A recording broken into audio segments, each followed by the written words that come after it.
Numa carta enviada para o Donald Trump, acadêmicos de grandes universidades dos Estados Unidos estão denunciando a interferência do governo estadunidense na política do Brasil.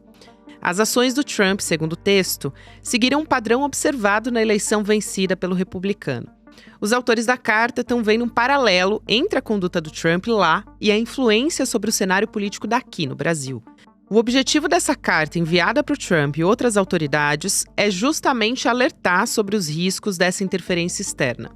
Não por acaso, o documento destaca o alinhamento político entre o Trump e o ex-presidente Jair Bolsonaro, e como esse relacionamento teria contribuído para a polarização e também para os ataques contra as instituições no Brasil.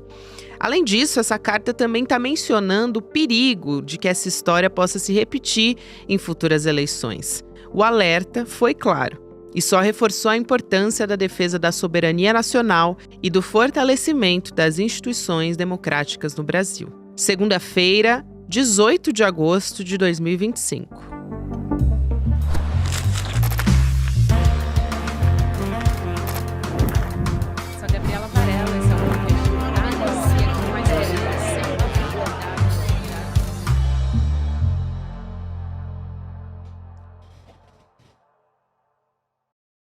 Olá, seja muito bem-vindo, seja muito bem-vinda. Eu sou a Gabriela Varela, esse é o Videocast em Detalhes. Aqui sempre com um convidado ou uma convidada, a gente analisa uma temática, uma notícia importante do momento.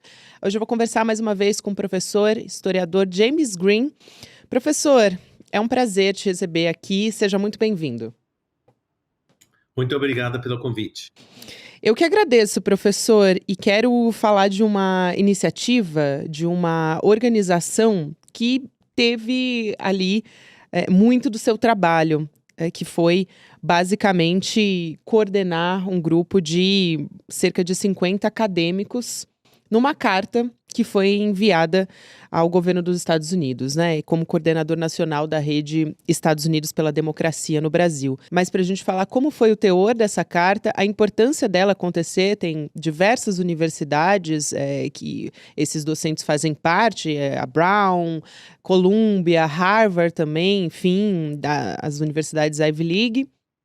E isso acontece num momento em que talvez a gente sentiu falta das próprias universidades se posicionarem com mais força. Diferente com o que aconteceu, por exemplo, com Harvard, que tem até um fundo endowment importante que até permite que ela se posicione muitas vezes de uma maneira mais firme. Então, vamos começar por aí?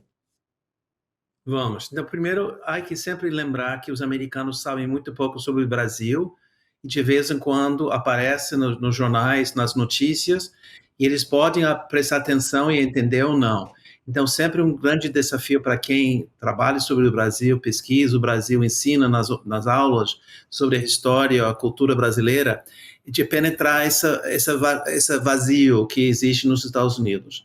Mas nós achávamos que era absurdo que o governo de Trump havia ameaçado com tarifas exorbitantes de 50%, utilizando o pretexto de querer punir o Alexandre de Moraes e insistir que o processo contra o ex-presidente Jair Bolsonaro não era legítimo e queria que o governo de Lula fizesse uma intervenção para influenciar um processo judiciário que não se faz porque há uma separação entre executivo, legislativo e judiciário no Brasil quanto nos Estados Unidos.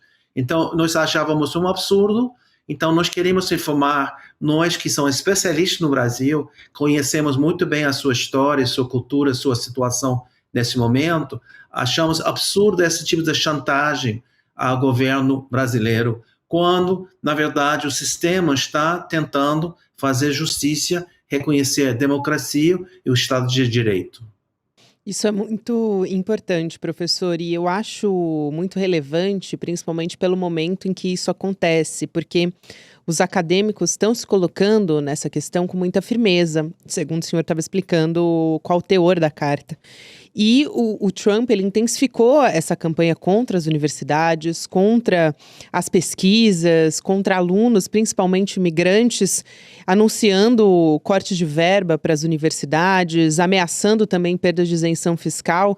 Então, esses profissionais colocarem, além de ser um ato muito corajoso, no fim das contas, porque muita gente deve ter medo de fazer isso nesse contexto de governo, e, ao mesmo tempo, muito importante, já que também quero te ouvir falar sobre o posicionamento das universidades num momento como esse, ou a falta dele. Não, isso é muito importante. Eu escrevi um livro que foi publicado pela Companhia das Letras, chama Apesar de Vocês, Oposição à Ditadura Militar Brasileira nos Estados Unidos. Seu título em inglês, porque não funciona essa jogo de palavras sobre a música do Chico Buarque de Holanda, mas em inglês o título do livro era Não Podemos Ficar Calado, ou seja, em 70, durante o auge da repressão no Brasil, acadêmicos fizeram uma campanha de solidariedade com o Brasil e não se sentiram capazes de ficar calado quando houve exemplos de tortura, de graves violações de direitos humanos.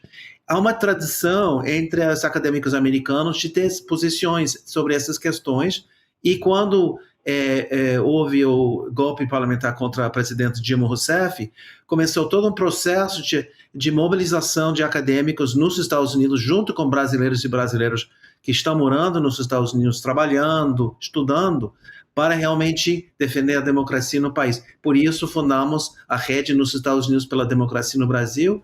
Por isso, fundamos o Washington Brazil Office, para ter uma voz dentro do Washington e Nova York sobre a realidade brasileira, e por isso tomamos essa posição.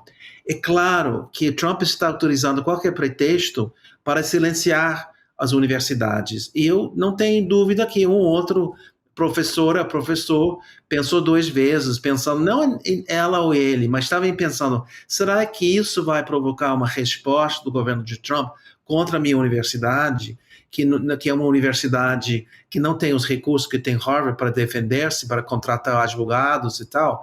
Mas eu fiquei muito, muito feliz de que em 3 dias conseguimos essas 50 assinaturas. Se tivéssemos feito uma campanha mais consistente de uma semana, 2 semanas, com certeza teria muito mais pessoas. Várias pessoas queixaram que não não souberam antes da publicação da vacinada, queria assinar.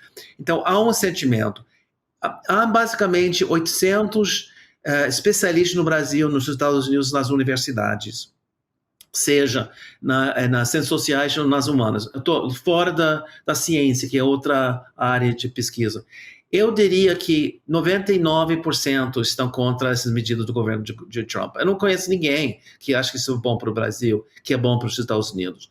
E, infelizmente, essas medidas vão aumentar o preço de café o ano que vem, ou agora, segundo semestre. Então, as pessoas sabem, não somente é tarifaço, que isso é uma violação da soberania brasileira, e uma loucura que não tem sentido econômico, mas essa interferência na política brasileira tem uma longa história nefasta dos americanos fazendo essa intervenção. Então, nós não podíamos ficar calados, que mais uma vez o governo americano está querendo meter-se na realidade doméstica brasileira. Essa sua fala é fundamental, professor. Olhar para a história também para falar a respeito desse assunto, não tem como a gente falar a respeito disso sem olhar para o passado. E, assim, eu quero também trazer outros pontos da carta aqui, mas aproveitando que o senhor tocou nesse assunto, eu não quero deixar de perguntar a respeito desse passado de apoio dos Estados Unidos à ditadura. Até eu li uma entrevista sua a respeito disso, dando um depoimento, né, sobre a história das nações, dos Estados Unidos terem apoiado essa derrubada de um governo democraticamente eleito em 64, e isso levou a 21 anos de ditadura no Brasil. Como é que isso se aplica ao contexto que a gente vive hoje? Por quê? Em 2026, a gente tem novamente eleições, né, professor? E em 2022, a gente tinha um governo Joe Biden, um contexto completamente diferente. Agora a gente tem um Donald Trump e, claro, o 8 de janeiro, que foi muito simbólico, quase, né, por pouco, não tivemos um golpe. Exatamente. Então, felizmente, o Biden estava na Casa Branca em 22, nós mobilizamos dentro do Congresso, nós conseguimos uma resolução aprovada unanimemente pelo Senado, dizendo caso houver uma intervenção militar, que o governo americano, pelo menos o Congresso, ia cortar ajuda econômica militar. Porém, a situação é totalmente diferente agora. Eu realmente tenho muito medo de 26. Eu não sou uma pessoa que acredita em conspirações. Eu acho que as pessoas, setores progressistas, sempre gostam de ver uma força nefasta atrás das coisas. Mas eu tenho certeza absoluta que esse governo, pela maneira que está atacando o Brasil nesse momento, o Trump vai atacar o Brasil em 26 e vai fazer coisas legais, ou seja, abertos e clandestinos contra as eleições. Eu não posso dizer o que eles vão fazer, porque eu não tenho esse tipo de acesso. Eu sei que em 22 nós conseguimos rachar as Forças Armadas, que eles perceberam, se o tio Sam não está apoiando as nossas ações, é melhor que nós não fazemos, porque podemos ficar pendurados no espaço sem apoio dos americanos. Porém, em 26, Trump vai ser no poder. E é bem possível que ele vai tentar pressionar, talvez, por exemplo, se há uma acusação, mais uma vez, de fraude eleitoral feita pela extrema-direita, ele vai reconhecer esses argumentos como o Bolsonaro, como Trump está nesse momento apoiando os discursos de Eduardo Bolsonaro e Paulo Figueiredo, dizendo que o Brasil é uma ditadura, que não tem liberdade de expressão, que Alexandre de Moraes é uma tirano. Coisas que quem conhece a realidade brasileira sabe que é mentira. Passei os últimos 2 meses no Brasil, sei muito bem a realidade do país, e não tem nada a ver com isso. Porém, ele, com esse acesso a Steve Bannon e a Casa Branca, a extrema-direita, encabeçada por Eduardo Bolsonaro e Paulo Figueiredo, estão mentindo para os republicanos, tentando mentir para o público americano, vendendo uma visão falsa. E por isso é muito importante que nós, que somos especialistas no Brasil, falamos sobre a realidade brasileira e educar o público americano na mídia, em outros fóruns, sobre essa realidade do país nesse momento. E as ameaças democráticas ameaça à democracia nas eleições de 26. Isso tanto num cenário de vitória, por exemplo, de progressistas, principalmente na figura do presidente Lula, que lidera as pesquisas eleitorais, mas também pensando num eventual outro cenário. Aqui, não vou nem colocar na questão o Jair Bolsonaro, ele está inelegível, enfim, vai ter o julgamento agora do Supremo Tribunal Federal também sobre o golpe do 8 de janeiro, mas tudo isso levanta muitas preocupações. O próprio Trump, no passado, já levantou suspeitas sobre as próprias eleições nos Estados Unidos, então querendo dizer que, na verdade, não tinha sido legítima a eleição nos Estados Unidos, e isso também preocupa à medida que ele vem interferindo tão fortemente na soberania brasileira e também levantando diversas suspeições a respeito disso. Agora, o senhor citou o Eduardo Bolsonaro, o filho do Jair Bolsonaro, que tem feito essa campanha de querer taxar que o Brasil não é uma democracia, que seria uma ditadura.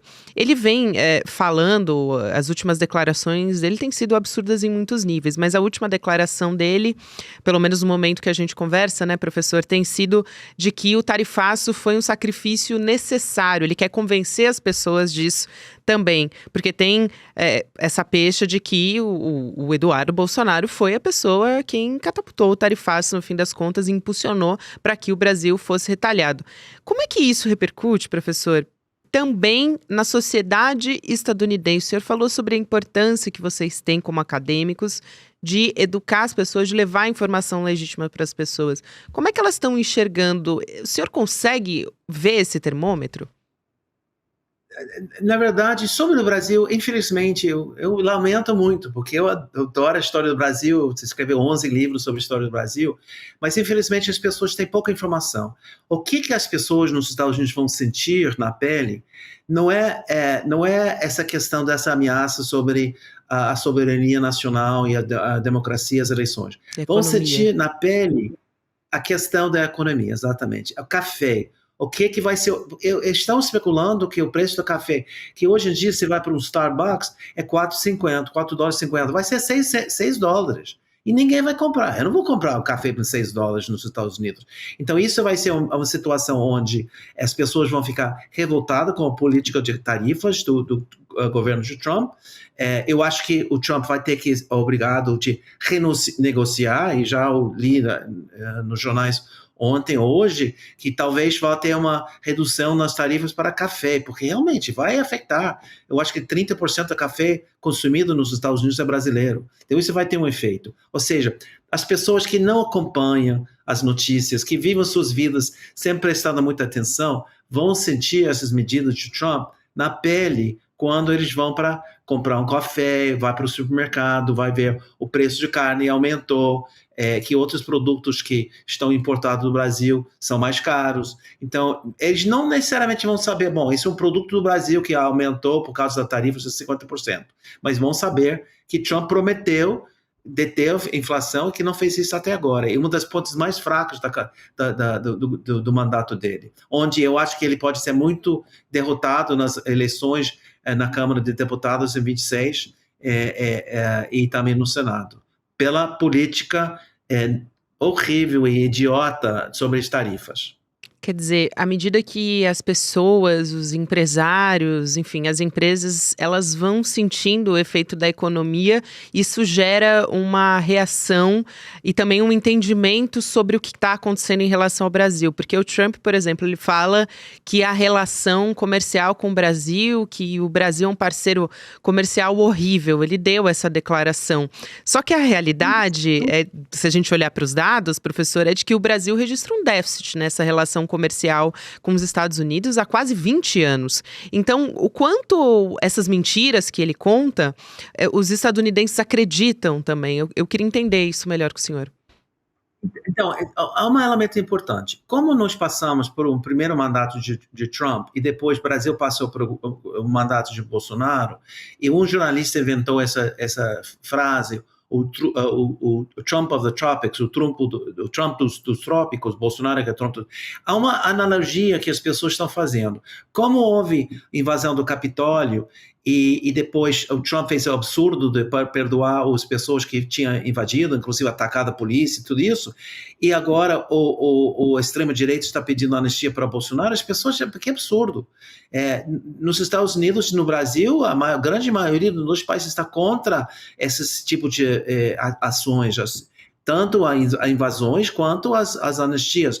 Então, nesse sentido, há mais compreensão, porque o Brasil não vira uma coisa exótica longe, mas uma coisa parecida. Lá tem um cara extremo, que é Bolsonaro igual ao Trump, para a maioria das pessoas que estão contra a política de Trump nesse momento. Porque ele não tem apoio popular em nenhum assunto que não seja aumento dos finanças para as Forças Armadas. A maioria das pessoas nos Estados Unidos, nesse momento, está contra todas as políticas dele, com essa exceção. Então, eu acho que essa ajuda as pessoas a entender a realidade brasileira. E, na verdade, a mídia tenta informar o público, tenta explicar a situação quando há um aumento de café, vão explicar que, em parte, por causa de tarifas de 50% no Brasil.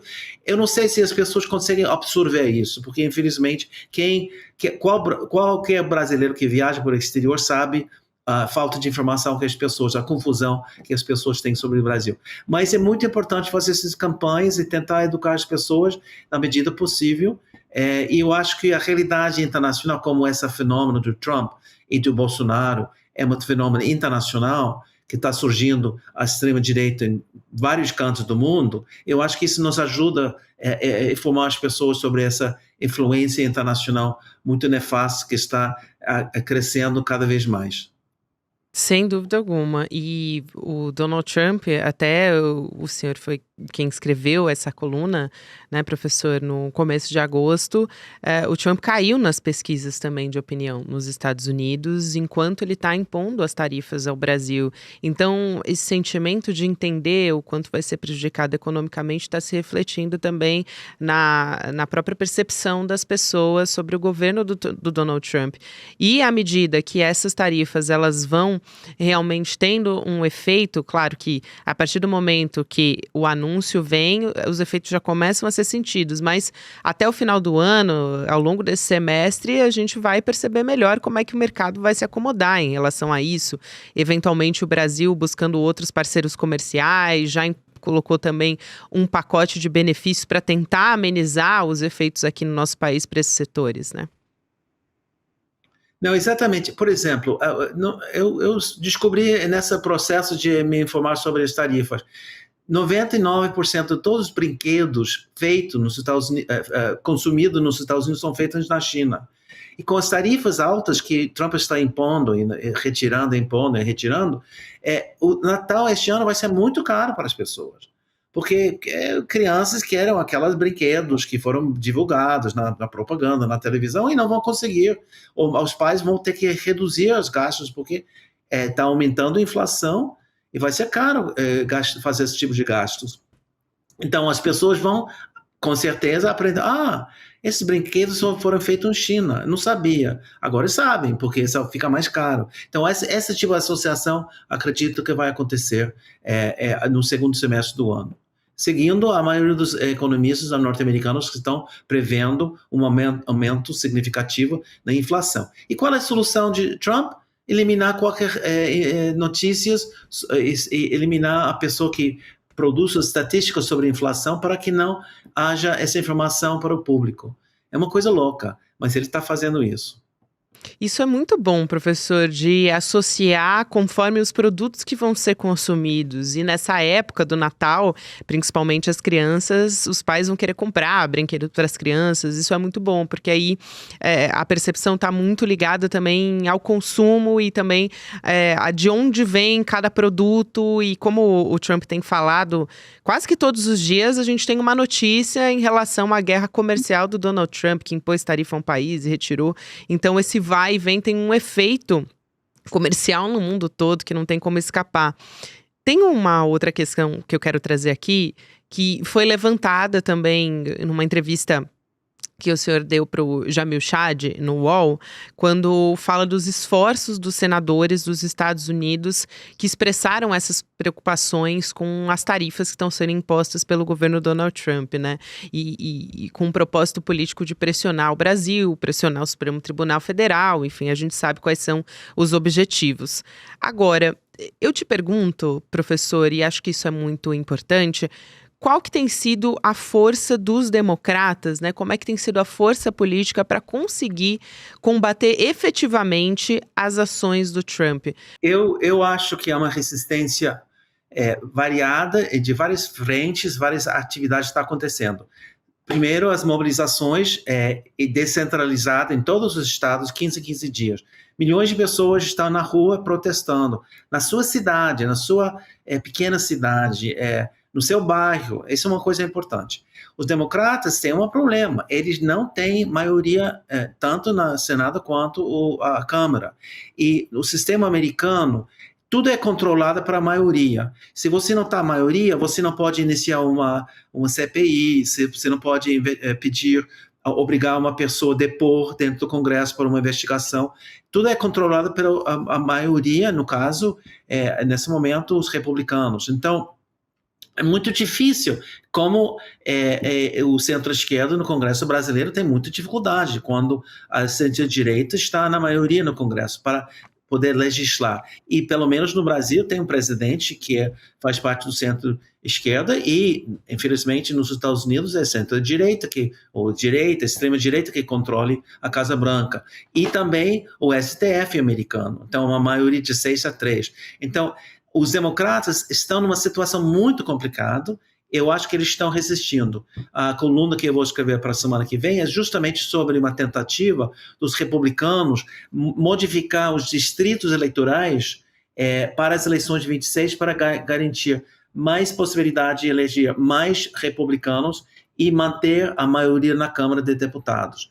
Porque, historicamente, quem está na Casa Branca perde, seu partido perde nas eleições entre as eleições presidenciais, são os midterms, ou entre as eleições presidenciais quando todos os membros da Câmara de Deputados e 1/3 dos senadores são eleitos ou reeleitos. Então, eles estão querendo manipular, fazendo coisas que jamais ninguém fez na história americana para manter-se no poder. E os democratas estão sendo muito fortes. Em Texas, quando essa medida está tentado ser implementada, inclusive durante 2 semanas, os membros da Assembleia Legislativa Estadual fugiram do Estado para evitar uma quórum para poder passar essa legislação para redesenhar os distritos. Eles tinham que votar, não tinha como não evitar uma votação, mas eles geraram uma campanha nacional onde Califórnia e outros estados estão pensando, bom, se vocês vão fazer isso, nós vamos fazer também. Ou seja, os democratas estão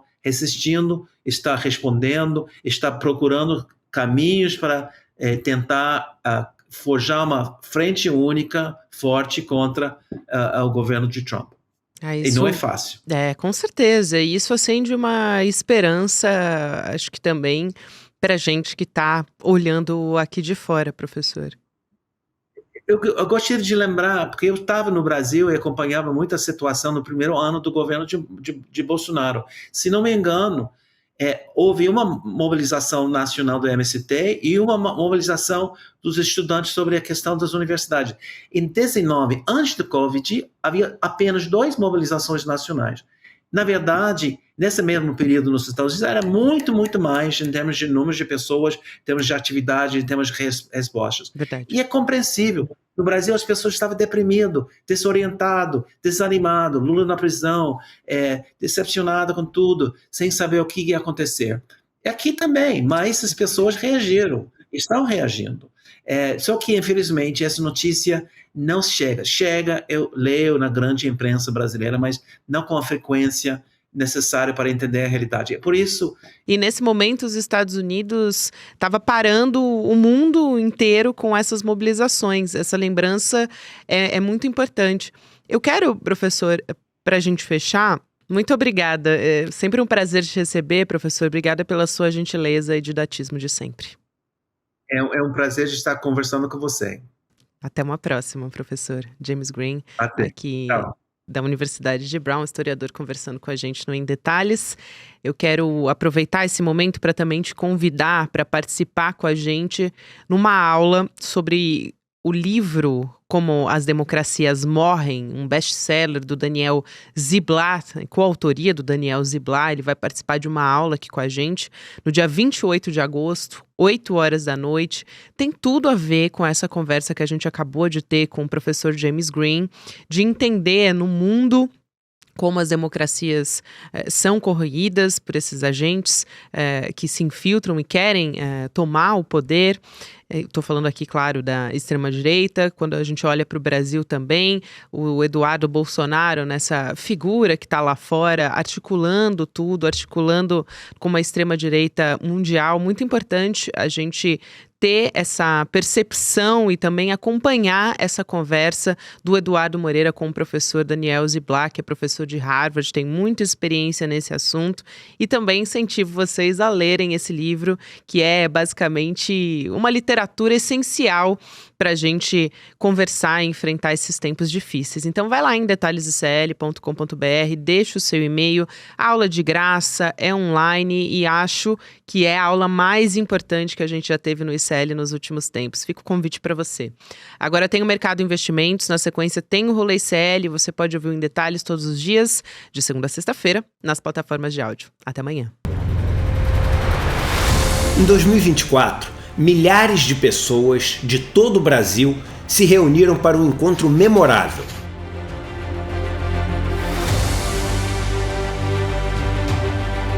No palco, histórias incríveis. A gente está na vida para evoluir, para aprender. Na plateia, novas amizades e sonhos compartilhados. É o melhor presente de aniversário desse. A esperança e a alegria tomaram conta.